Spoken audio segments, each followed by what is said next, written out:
good evening. I'm Adam Samuel. Welcome to Reality Hour. We are back. It is a new season, a new show we are talking about. We are going to be talking about The Masked Singer today, and we're also going to touch a little bit on Britain's Got Talent, the Champions, towards the end of the podcast, so stick around for that. Joining me today is my co-host, Eric. How you doing today, Eric? I'm doing okay. A little tired, but it's been a long week. But yeah, Britain's Got Talent's over, and the Masked Singer is just starting. Yes, The Masked Singer. It is season 2. We are going to be touching on the first 2 episodes. Correct me if I'm wrong, Eric. The Masked Singer is actually a show that was kind of used on in different countries or something, or I think it was Korea, but I'm not sure. It was in a different country, but it started. Yeah, of course. well, for those of you who are just hearing about the show for the first time from us, it is a wacky reality singing competition show. It's sort of the closest thing. It's like blind auditions on The Voice, except we don't find out who the singer is. It's like we're the judges kind of playing Guess Who, and the singers are celebrities. So there's a crop of about 16, I think it's 16, right? I 16 think. I celebrities. think. They are wearing very, I don't even know what the word is. Very, The word is batshit. They're wearing batshit crazy costumes. I mean, like, I guess the word is extra. They're like, these are really ridiculous costumes, I and would they go with batshit, and not just because I already made the episode title. But so there's for this crop, there's like the skeleton, there's the flamingo, there's an egg, and it's just literally they go all out with these costumes. The celebrities are entirely the only time we hear them talk is when they're singing, and before their performances they do a little, they give us some hints, and this is just a strange show, but it's also kind of fun. I will admit, I did have a little bit of fun watching it. Erica, did you enjoy these 2 episodes? kind of ish. I mean, on paper, this should be everything I hate. Everything I hate. The judge cutaways are excruciatingly bad. And oh my god, these guesses. There's The one, I don't even judges know are who it is. She uh, keeps guessing that it's Jamie Foxx whatever. constantly. Whatever. The guesses are terrible. I mean, it's all over the top. The production makes Jedward's X Factor performances with like Ghostbusters and stuff seem like normal and tame. I mean, on paper, it's all wrong, but it's just that shit enough that I love it. Here's what The Masked Singer is. The Masked Singer is American Idol, The X Factor, and America's Got Talent. Their bastard younger brother, who they don't like talking about. It's just, it takes those things from those shows and just twists them into something. I don't even know how. It's like Dancing with the Stars, American Idol, but weird. Okay, so yeah, there are a couple of people I know. I mean, two now. MJ has confirmed them, and she's obviously right about both of them. Um, and Nick Cannon's a good host. I like seeing him. And Nicole is going to be a judge on both of the shows we're covering this fall. Yeah. Um, First of all, one other thing I did want to touch on. Yeah, you mentioned Nick Cannon is our host, and our judges are Ken Jeong, Jenny McCarthy, Nicole Scherzinger, and Robin Thicke. Very very bizarre panel. Do you think this is a good panel for a singing show, Eric? No, of course Which not. is perfect because it's such a mishmash of kind of weirdness, and it's a strange show. Um, Otherwise, I do want to say there's so many points for this show that kind of are in like every episode. They always whenever the contestant is unmasked, they always do this weird like take it off chant, which I feel Mhm. like out of context is like really weird. Like imagine if this was American. Imagine if the audience from this show was replaced with an American Idol audience. They started shouting that. Like it's just so, I don't even know, Eric. Okay. I also love the judges are always they're, it has that other thing that you mentioned that I hate about America's Got Talent, where the excessive cutaways of the judges basically shouting nonsense. That is like the thing is, This makes America's Got Talent look awesome with the judge cutaways. I mean, these are excruciatingly bad. yeah, this is going to be a bit more of a snarky season for Reality Hour. I can probably This tell is you literally now. everything that we hate is on this show, and yet we're watching it. Yeah. But last season, so correct me if I'm wrong, Eric. These episodes were all pre-taped months ago, right? And no spoilers have. That's gotta give it up to the producers for that. You do have to give it up to them. They've actually kept things secret somehow. How do they do that? Like, Except for all the obvious things. I mean, you can make obvious guesses for some of them, but they're guesses. I mean, the thing is also whenever the judges guess a contestant, either they're very, very off, or it's just It's obvious. it's just the one thing I do also want to point out is at the end of every episode when they unmask the contestants, the judges are always like, "Oh, I knew it. Oh, I know who that person." I They don't actually know most of these people, right? Like I would hope. I would assume not. because like Ninja is No is one know. No I one know knows. Ninja. I know Ninja I because didn't. I Because you follow that stuff. because I follow that stuff and There is occasionally I like no to play Fortnite. hell Nicole Scherzinger knew who that person was. There's and they act like, "Oh, I knew it." And to that I say, you are all Simon Cowells on America's Got Talent. You're all pretending not to know the things that you actually do know. I think they all do know them because how awkward would that be? Oh, he's taking off his mask. Who is it? I have no idea who that is. Oh, well, this is awkward. I mean, and also I love one of the things I love about the show so much is Nick Cannon trying to present the unmasked celebrity as someone huge when they're like a C-lister. Like he's like, "Oh, it's an icon."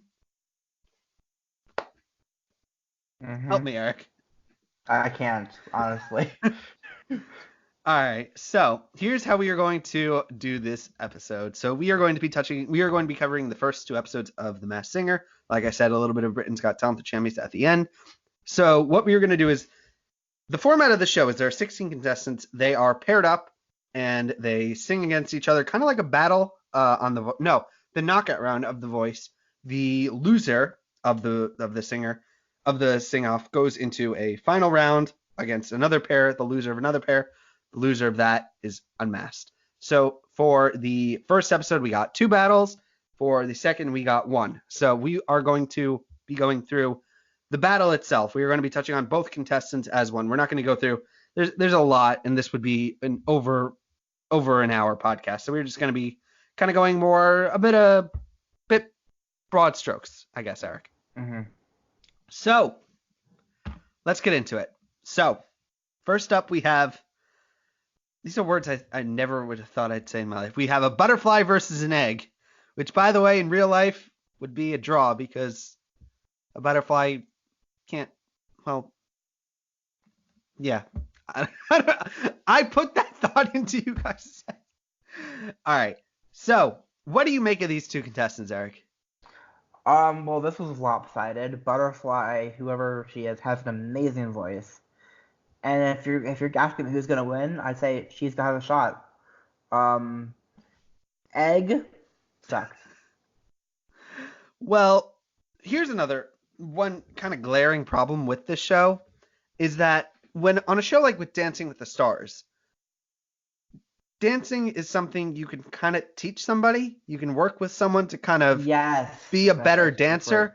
But when you're singing, first of all, I hate to say it, it's kind of a thing where you either have it or you don't. Mm-hmm. And first of all, I feel like that makes the show so so ridiculously lopsided, just unfair. Like there's contestants who they can't win. Like they physically, like they're not on par. Like one of these contestants who we will talk on is an American Idol contestant and a very good American Idol contestant at that.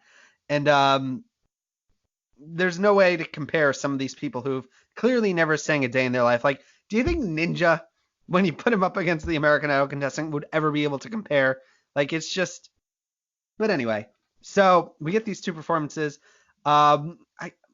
these clues. I can't even go through all of them, but do you have any predictions for Nope, I didn't even take a stab at predictions for anyone this week. all right. I'm just judging the performances. Butterfly was good. Johnny Weir sucked. Johnny, who I'll be honest, if I was one of the judges, I would have been who is he? I don't know. But apparently the judges all do.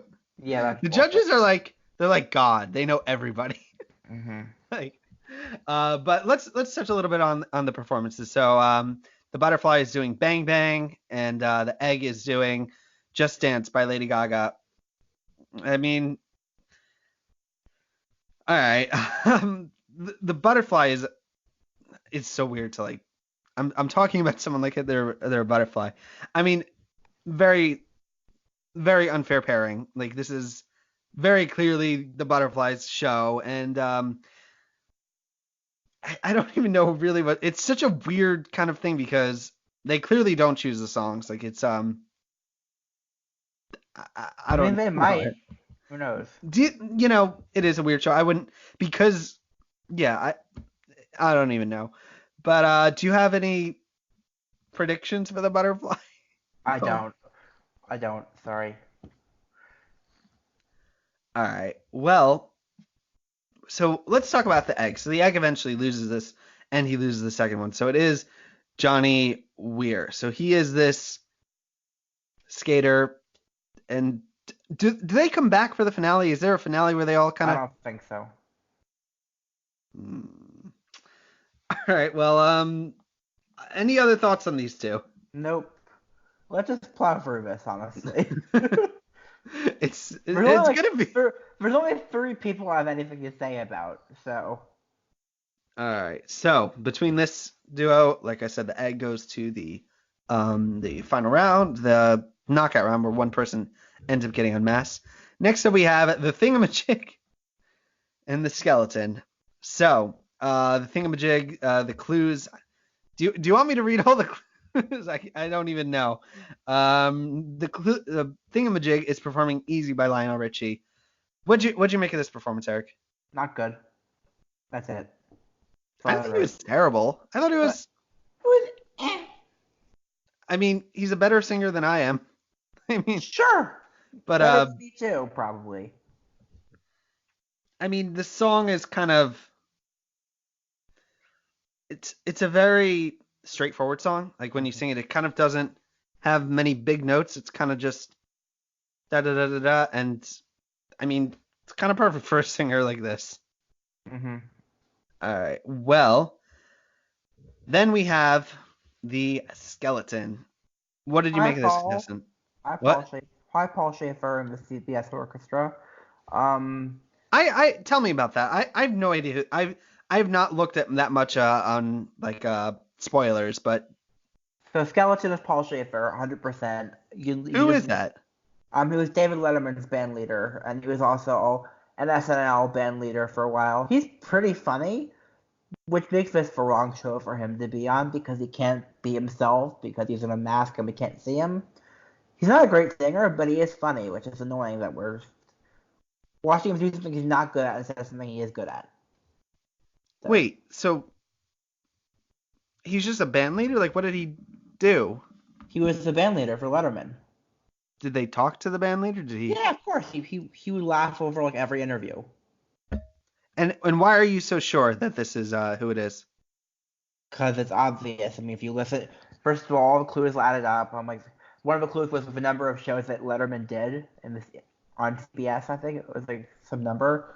He talks about always being second fiddle. Tired of being second fiddle to Letterman. Lots of SNL references in his opening clues thing. And then when you listen to the voice, someone actually like slowed down the voice and like figure out how to like undo all the I messing did with the see voice. that. You did? Someone like scanned through it. There was some YouTuber guy. He took the clues and kind of. Unscrewed up the voices, and it's clearly Paul. Would you know what that means? That means that in the future they're going to have someone else be saying the clues just because could give it probably. away. Yeah, probably. Well, he is performing "Rapper's Delight," a song I'm not familiar with at all, but what did you make of this? Paul was never a great singer. As I said, that hasn't miraculously changed. All right. Well, did you agree with the results of this matchup with the winner and the loser? I don't know. I mean, I like Paul, so I can't be mad that he's still here. All right. Well, he, like we said, goes to bat with the Egg, who is the Olympic skater. The Skeleton goes with Hard to Handle. What did you think of this one? Eh. Yeah, that's the thing with a lot of these performances. There very few of them are actually really good singers, so you're not gonna get many that are kind of, if they hit a B, that's good. And most of these people are kind of C and below, honestly. Mm-hmm. So the Skeleton, it was a pleasant performance. I mean, You'll take what you can get. I can take what I can get because it is what it is. But the Egg is going with One Way or Another, which is a song I like. But I'll be honest, when I was watching this, my first guess for him was, I thought he was. Did I mention this already? I thought he was. There was one contestant who I thought was Todrick Hall from American Idol. I think it was the Egg who I thought it was, but I was very wrong. Okay. So we lose the Egg. He's eliminated. It is Johnny Weir, and it's kind of awkward. Like once they reveal the contestants, like they take the mask off. First of all of them do the same thing where they all point at the judges. Like just watch it back. They all like go and point at the judges, and then it's just like, okay, bye. It's such a weird kind of format. I wish it could be like a live show and we could vote, but then also it's not really fair. How would you do this if you could? I wouldn't do this. That's what I would do. All right. Well, here is a matchup I think we are going to probably be talking the most about. It is a ladybug versus a Rottweiler, which in real life is not a fair matchup at all. Which actually neither would win because the ladybug would just fly away and the dog would be like. Mm-hmm. Anyway, ladybug. She is up first. She's a big media person. They talk about gossip and Family Feud. I am going to guess for her, she is one of the housewives. You know, like Oh God. Maybe. I mean, I'm just looking at the clues. Like she's a lifetime of drama. She was born into the limelight. She spun her wheels. That's all I got. I mean, it's got to be. No clue, no guess from you? Nope. All right, well, she's going with Holding Out for a Hero by Bonnie Tyler, as made famous by Bonnie Tyler and Shrek 2. God. I knew it. What did you think of her performance? She's okay, but she has no match for Daughtry. Yeah, she was actually pretty good. Like, she's okay. This was one of the few, like, Bs. Like, there was one or two, like, Bs, and this was I would have given it a B minus, but it was a B, and that was more than anyone so far in the show could say. That's all. Yeah. But next up we have, first of all, the people they were guessing. Who were they even guessing? I don't know. Anyway, Rottweiler, who I think is gonna. I hope wins the show because me too. But without saying who we clearly know who it is. His clues are he talks about being a top dog. He talks about sports, being a hungry competitor, and he drops a dubious hint of it's not over. It's Chris Daughtry. Yes. And the thing is, I wonder how long until the judges figure it out, because his voice is pretty damn distinctive. I'm going to assume never. These judges are just never going to guess. I mean... Well, they sometimes get the person. Like, last year they got Gladys Knight because her voice was distinctive. I will say, though, as excited as I am to have Chris Daughtry on the show, it does kind of make me a little upset because I feel like he's bigger than this. You know what He's I better mean? than this. Yeah. But honestly, you know what? It'll help him out. Good. But he's Uh, like, I thought he's already like, I didn't see him on this tier of celebrity. I kind of yeah, always envisioned him as something more. there are a couple people who are, not terrible on these shows. So All right. Well, he is performing Man Eater by Hall & Oates. One of my favorite Hall & Oates song. Yeah, very, very clear that this is Daughtry. Um, it's kind of a weird costume for him. I mean, who cares? I mean, they're all weird. But Yeah, I'm just excited that I get to hear him singing on the show, new covers. you've gone to a lot of concerts. Did you ever get to see Daughtry live? I have not, but he's on my list of ones I want to see. So I wonder, do we get like more duets? Like duets no, like later? I feel like no there's duets for kind of a this. lot of fun you could have with this, but I also am like, once the mask is off, the show's kind of over. You know Yeah, what I mean? basically. Like I don't think we're gonna be seeing Johnny Weir or Ninja again, but Nope, we're not. I don't know. Anyway, so we get to the results. The Rottweiler wins, of Mm-hmm. course, because he's freaking Chris Daughtry. Can we just stop calling him the Rottweiler and just say Chris Daughtry in a dog outfit?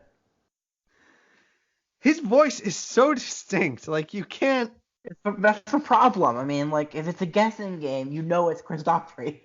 Because you listen to him and it's Chris Daughtry. Yeah, it's really hard to miss. And I love how they were guessing. Who were they guessing? Brian Luttrell, Nick Lachey, Bruno Mars. Bruno I love Mars. that they like. Bruno Mars was the massively bad guess I think I've ever You know heard. what I really want? I really want there to be an episode where one of these contestants sing, and I want one of the judges to say with the straightest face ever, "I think that's Obama." My favorite joke. Okay, so It's my totally favorite- Obama. I have to play you a joke after this podcast finishes recording, and I'm not going to talk about it on this podcast, but I'm going to play you it after. It's fantastic. Well, we have to talk about a tree and an ice cream. So let's talk about the tree. The tree looks like a Christmas tree that's not a Christmas tree. Yeah, sure. So let's talk about she loves getting dolled up as your favorite Christmas tree. But when the season is over, there's no use for me. What? It's here I sit wishing the world wouldn't ignore that I'm more than just one thing that you know me for. Is this whole thing in rhyme? I don't know. Probably. She talks about delicious treats. There's a lot of talk about food. This is probably a Food Network person, right? Who cares? I mean, I don't know. I feel mean, like the judges guess that it's Rachel Ray, and I think that's shooting too high. I think it's probably like one of those other minor people that are kind of like they maybe were on like one or two like shows, but probably not. Maybe it's like what's that name? What's that lady? She lives on a farm. She has a family. She does cooking. Damn it, it's not gonna come to me. But anyway, she is performing High Hopes. It's such a weird song to be performing. What did you think of it? What? good vocal. Not spectacular. I'd give this one a B. Yeah, I would give this a B too. I mean, Daughtry for me would have gotten an A minus. I just want to say for the record. Really? What's the minus for? I mean, it wasn't an amazing performance. Like it wasn't Ugh, a showstopper. It was it was a showstopper for me. really. Yeah. All right. Well, it was an A for me, but I would give this a B. First of all, it's Panic at the Disco, and it's such an awkward song. mhm. Like, there's not really that much to do with it. I mean, No, that's not true at all. You can do a lot with it. Is the problem. I haven't heard that many covers. Could you slow it down? Does it work as a ballad? No, but you can hit some big notes with it if you wanted to. All right. So she's performing against Ice Cream, who I know as Ninja from watching Twitch streams, which maybe I've watched once or twice. No shame. He is performing that goddamn song that I absolutely hate. What's it called? Old Town Roads. Are you a fan of the song, Eric? No, of course not.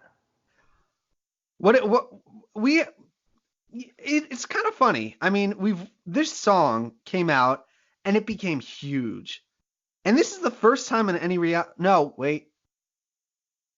Was this the first time we've ever heard it sung? I don't know. I think someone did it on America's Got Talent. Maybe, who knows? Someone minor who probably, I don't know. But Ninja is a big name. I think he's one of the bigger names on the cast. I mean, he is no Chris Daughtry, but I think he's a pretty popular dude. But he can't sing, like, at all. Yeah, at all. He talks about how growing up he caught a lot of flack for doing the thing I love the most. No one thought I would amount to much. It's Ninja. We've already unmasked him. It's pretty clear cut. So he loses the competition. It is him versus the Ladybug, as we know. First of all, let's actually talk about these performances. What did you think about his Whip It by Devo? Sucked. Yeah. The first one was a D minus. This was a D. So it was better. Okay. Slightly Ever better. so slightly better. All right. Well, Ladybug doing "Hit Me with Your Best Shot." Is that 2 Pat Benatar songs this episode? I don't know. Maybe. Yeah. It's no competition here. We end up losing Ninja, and we get that awkward scene. Take it off, and then it's like, okay, bye. Get off the stage. It's like Nicki Minaj. Okay. So we have our second episode, which we're just gonna get right into it. So the first duo is a Black Widow versus a Leopard. The Black Widow. So her clues. She's been packaged her entire life. She's lived in the public eye for years. She mentions "Welcome to My Empire." I do not watch Empire. Are you a viewer of the show, Eric? No. I'm thinking this might be a singer from that show. I don't. Probably not. Probably not. Yeah, I don't think so. Do you have a hint, a guess? I don't know, but whoever she is, she's great. Vocal was good. Song choice was a little ridiculous for this kind of crazy batshit show, but she's really good. Gonna go I saw far. a lot of people guessing for one contestant. I don't know who it was. I'm guessing it was Black Widow, Raven Simone. I think maybe. All right. Yeah, I could kind of see that. So she's doing "I Want to Dance with Somebody" by Whitney Houston. And it's good. It's actually not bad. It's actually pretty good. This is a B+ for me, honestly, Eric. I think it was A-. I gave Chris Daughtry an A-, so I can't. Yeah, I can give Chris Daughtry an A. I'll give this an A-. I'm one grade below whatever Chris Daughtry is. That's what I will say. Okay, that's fine. And it's good, and it's a really strong performance. If it's not Raven Simone, I think who's the main lady from Empire? I don't know. Well, anyway, she's performing against Leopard. So Leopard says he's adaptable and can survive anywhere. He knows what it's like to be at the top. He's been a heavy hitter. No one can catch him. But now all anyone wants to talk about is the celebrity aspect. This guy, I have no idea, honestly. Do you have any guesses, Eric? Nope, but I loved his tone. Yep. What performance was he doing? I don't remember. I didn't write it Well, down. anyway,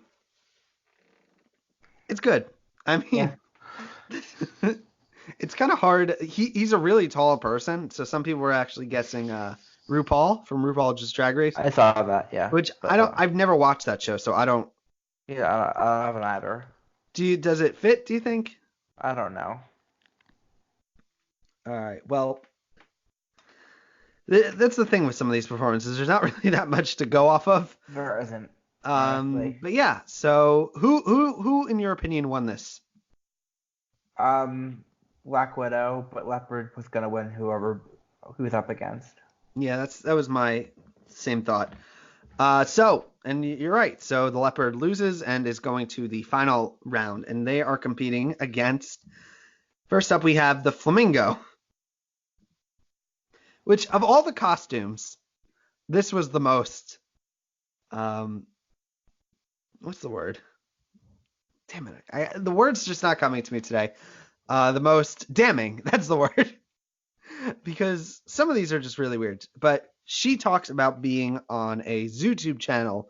The bird's the word. She's all about tips and tricks from beauty to fashion. So this is 100% a YouTuber, right, Eric?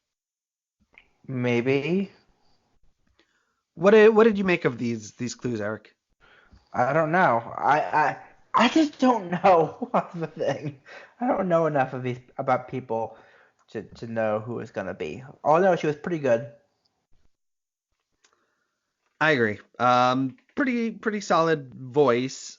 She is performing "Sucker for You" by the Jonas Brothers. Yes, these songs are really they're very well-known songs. Yeah. They're kind of big names. It's a good performance. Some people think it's Olivia Jade, which are you familiar with that? That's No. the daughter of Aunt Becky from Full House, who's No, I don't now know. going to jail for a very long time, Okay. and everyone kind of really hates. It's not Olivia Jade because it's one of those YouTubers. I don't know. It's probably someone who likes animals because YouTube. Because I think that's too obvious. I mean, Who what knows? YouTuber is it? Like Jenna Marble? No, it's not Jenna Marbles. It's like I don't even know. Never do I.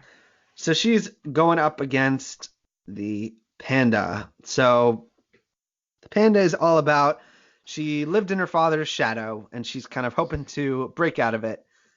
And she's actually performing What Doesn't Kill You Make You Stronger by Kelly Clarkson. What did you think about the panda, Eric? Sucked. Yep. This was That's a it. pretty obvious elimination. So she ends up losing, goes up against the leopard. She performs "All I Do Is Win" by DJ Khaled. Sucked. What a terrible song to Yeah. compete with. Uh-huh. This show just kind of breaks all the rules. It's like, just kind of throws its hands up and is like, I don't know. The leopard's doing "Respect" by Aretha Franklin, made famous by Kelly Clarkson. No. Not actually, but you know what I mean. Did I we get the love right Kelly results Clarkson. here, Eric? Yes, we did. So the panda loses. The panda is unmasked. She is Layla Ali. She is, I think she's a tennis player, right? I don't Boxer. know. All right. Well, yeah, That's the Masked Singer. Let's talk and about the show that's I'm excited to talk about now. all right. So that is going to be, I guess, our coverage of the Masked Singer. We're still kind of finding our footing for how we're going to kind of recap these shows because it is just such a strange. It's the thing is, it's not like so much of a meaty show. Like there's not so much to kind of grasp onto unless you want to kind of throw out celebrity names back and forth, Yeah. which we could do So, that. we could, but we're not going to. All right. So Eric has been waiting to talk about this show the entire episode. So we are now going to shift gears and go over to England, and we are talking Britain's Got Talent, the champions. So we have our final 10. Not only do we have our final 10, but earlier today, we crowned a winner. Not earlier today, 2 months ago. And I knew it 2 months ago as well because it leaked. But yeah, congratulations, Twist and Pulse. If you had told me that they would be the winner, I wouldn't have believed it unless I saw the video that leaked 2 months ago. what was the leak video?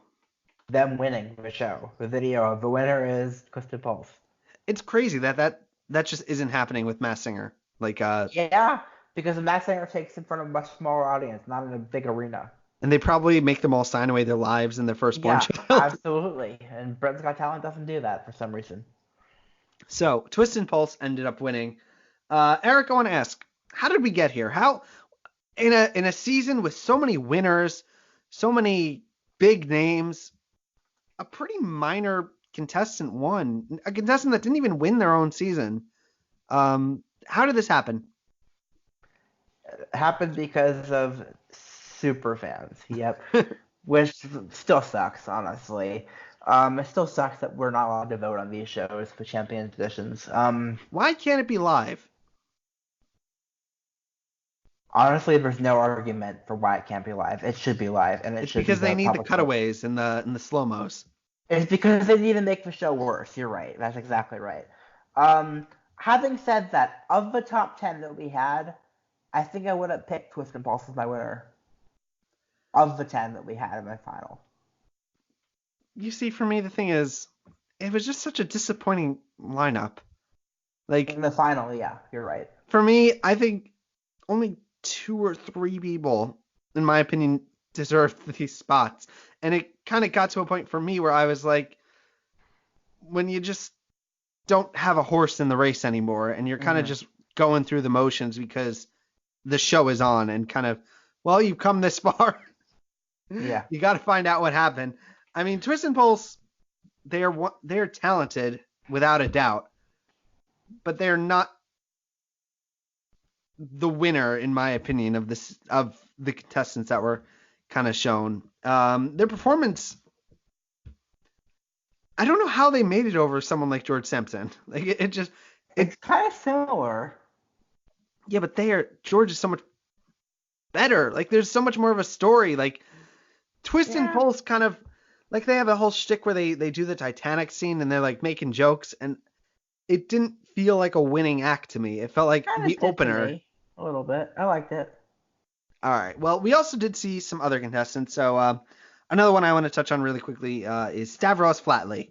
I remember. I didn't get this at all. I'm sorry. So a lot of people have been pretty harsh on these two. I until this episode was kind of not one of those people. I enjoyed them. I remember those auditions. Like it's vintage BGT. It's like the shows. This is like a bad analogy, but it's like the grandparents of the show. It's kind of the people who were there first, and they kind of earned their place just on nostalgia alone. And that's what their kind of whole shtick is. It's nostalgia and kind of it's a weird act, but it's also kind of heartwarming. It's like a father and son. So I really enjoyed their performance. I would have put them in the finale. They are one of the 3 I would have honestly had here. But this performance was just kind of, the shtick is kind of up. It's the bucket of talent has been dumped, and kind of they're just trying to make do with what they've got, Eric.